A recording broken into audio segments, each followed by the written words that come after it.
Stop buying salsa. When I went to the store this week, salsa was almost $6 a jar. $6 for mostly water and salt. At this rate, a side of chips is going to be a luxury expense. I did the math and the markup on these jars is ridiculous. But what if I told you for about the same amount of money we could make enough salsa to feed an army? And it tastes 10 times better than anything sitting on a shelf. Welcome back to Nom on a Budget. And today we're putting the Crock Pot to use to save our wallet. If you like having money in your pocket and fresh salsa in your fridge, you came to the right place. Let's get cooking. First up, we're dropping in a massive 28-ounce can of crushed tomatoes. Just let them slide right in there, nice and easy.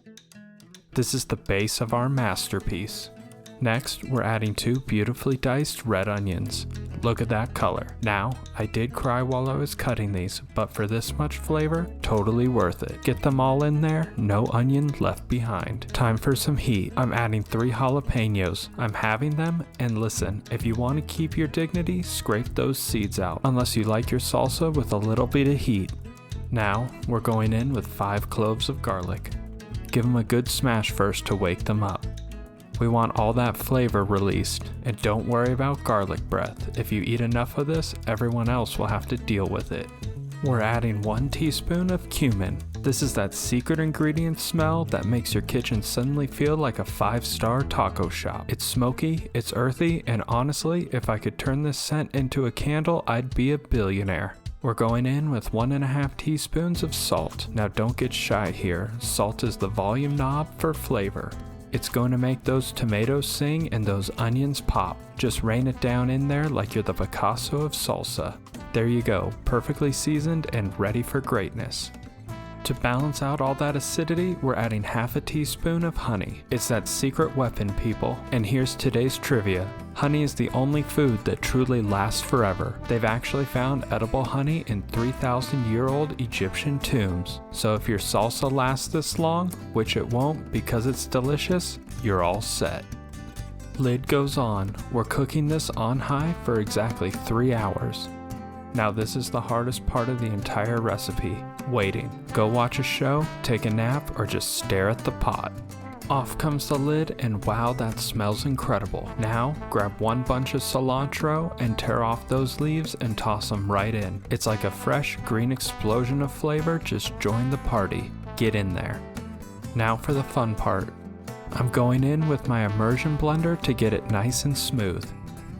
If you don't have one of these flavor wands, a regular blender works just fine, but be careful with the hot liquid.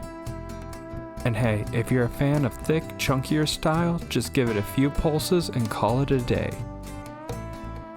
You're the boss of your salsa texture. To brighten everything up, we're finishing it off with 1 tablespoon of lime juice. Now give it a big, beautiful mix. Look at that consistency.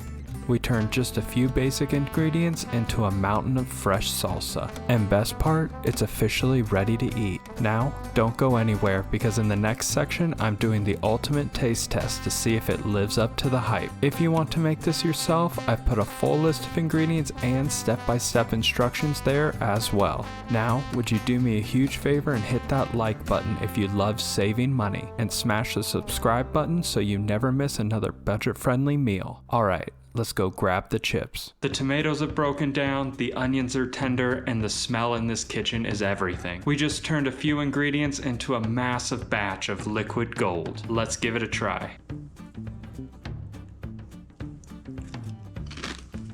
Oh man guys, this is it. You get that slow cooked richness that you just can't get in a jar. It's bright, it's fresh, and because we cooked it in the crock pot, those flavors have really had time to get to know each other. It's better than the restaurants, and we made it for pennies on the dollar. Seriously, we cooked enough for the whole week. No more $6 jars for me. I'm officially ruined for store-bought salsa. If this recipe helped you save a little cash today, do me a favor and hit that like button and subscribe for more budget meals.